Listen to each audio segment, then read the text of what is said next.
Kontuan hartu behar da, Gabonetako kanpaina izaten dela epea, urtean zehar epea gehien saltzen den epean, ez? Orduan, dendarientzako oso importantea daukagu, ez? Horregatikan ere, presupuestoan aldetikan, Eguberritako kanpaina izaten da potenteena. Aurten ere, udaletxekin batera, elkarlanari esker, jarriko ditugu kalean 6.000 euro, zozketatuko ditugu 6.000 euro bale desberdinetan, ez? Tolosako komertzioetan eta ostalaritzan konsumitzeagatikan lortu dezakezu sari horietakoak, ez? Hortikan aparte ere, Eguberritan ere eukiko dugu aurten ere Eguberritako pina, hor zerkauzian, kalean musika eukiko dugu aurten ere, musikan direktu eukiko dugu.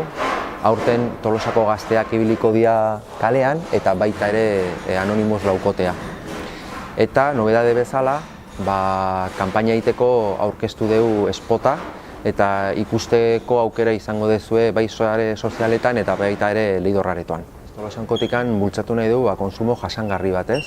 Gutzako oso importantia dira urtean zehar feri bereziak antolatzen dienak, eta ez, zeren hori denak eta Tolosako komertziara egiten dutena da Tolosa biziri bat mantentzea, Eta oitako ekitaldik adibidez, zerkauzian antolatu beharren ekitaldia balio du hortako, ez?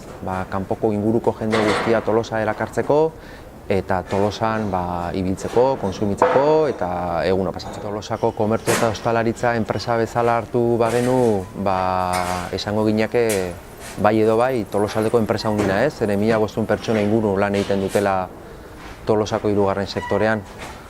Orduan, hemendikan eta udaletxetikan batera gaur bertan egin dugu kanpaina bat, non nahi dugu bultzatu konsumo jasangarri hori Tolosan eta aurkeztu nahi dugu Tolosa hiri komertziala bezala, zeren denetatik daukazu Tolosan. Egun hauetan daude datu pila bat aurkezten eta datu guztiak esaten dute aurtengo gabonak izango diela onak, ez? Konsumoa hiloko dela 5% edo 7% artekoa, ez? Dena datu dira, guk egia esateko kalean ikusten dugula,